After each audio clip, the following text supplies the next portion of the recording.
వారు ధన్యులు. హల్లెలూయా.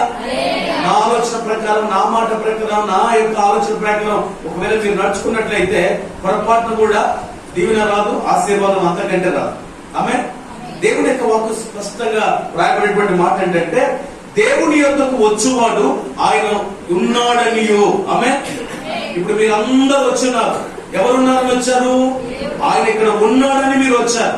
ఆమె ఆయన ఉన్నాడని నెంబర్ 1 మీరు నమ్మాలి. దేవుని యొద్దకు వచ్చేవాడు ఆయన ఉన్నాడని మీరు వచ్చి ఉన్నారు. నెంబర్ 2 అక్కడ రాయబడింది, తను వెదుకు వారికి ఫలము దయచేయువాడని నమ్మాలి. దేవునికి స్తోత్రం. హల్లెలూయా. ఆయన యొద్దకు వచ్చే వారందరూ కూడా ఆయన ఉన్నాడని నమ్మాలి. నెంబర్ 1. నెంబర్ 2 ఎవరైతే ఆయన వెతుకుతారో, ఎవరైతే అనగా ఎవరైతే ఆయన ప్రార్థన చేస్తాడో వారికి ప్రతిఫలము దయచేయవాడని మనము నమ్మాలి. దేవునికి స్తోత్రం.